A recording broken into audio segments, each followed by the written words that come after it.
Salut les bienvenus en Jésus-Christ et bienvenue à WIFNU, notre communauté qui lit la Bible ensemble pour connaître les promesses qu'on a en Jésus-Christ, notre Sauveur, notre Seigneur et notre espérance. Nous continuons avec 1er Pierre, chapitre 3.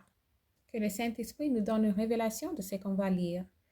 Femmes, soyez de même soumises à vos maris, afin que si quelqu'un n'obéisse point à la parole, ils soient gagnés sans parole par la conduite de leurs femmes, en voyant votre manière de vivre chaste et réservée.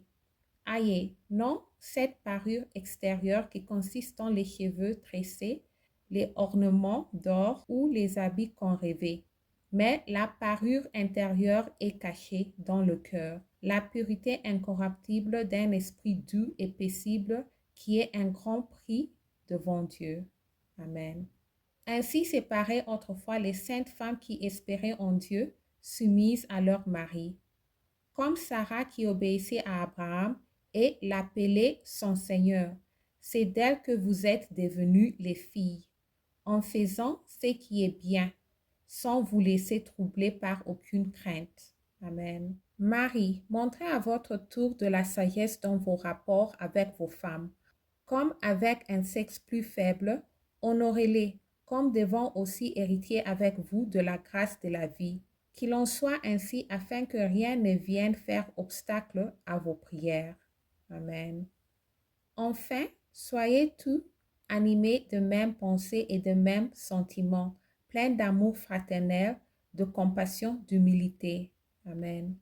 Ne rendez point mal pour mal ou injure pour injure. Bénissez au contraire, car c'est à cela que vous avez été appelés, afin d'hériter la bénédiction. Amen. Si quelqu'un en effet veut aimer la vie et voir les jours heureux, qu'il réserve sa langue du mal et ses lèvres de paroles trompeuses. Amen. Qu'il s'éloigne du mal et fasse le bien, qu'il recherche la paix et la poursuive. Car les yeux du Seigneur sont sur les justes, et ses oreilles sont attentives à leurs prières. Mais la face du Seigneur est contre ceux qui font le mal, et qui vous maltraitera si vous êtes zélés pour le bien. D'ailleurs, quand vous souffrirez pour la justice, vous seriez heureux. N'ayez d'eux aucune crainte et ne soyez pas troublés, mais sanctifiez dans vos cœurs Christ le Seigneur, étant toujours prêts à vous défendre avec douceur et respect devant quiconque vous demande raison de l'espérance qui est en vous. Amen. Et ayant une bonne conscience, afin que, là même où ils vous calomnient, comme si vous étiez des malfaiteurs, ceux qui décrient votre bonne conduite en Christ soient couverts de confusion. Car il vaut mieux souffrir, si telle est la volonté de Dieu, en faisant le bien qu'en faisant le mal. Exemple de Jésus-Christ qui a souffert pour nous, conduite à tenir, consolation à espérer.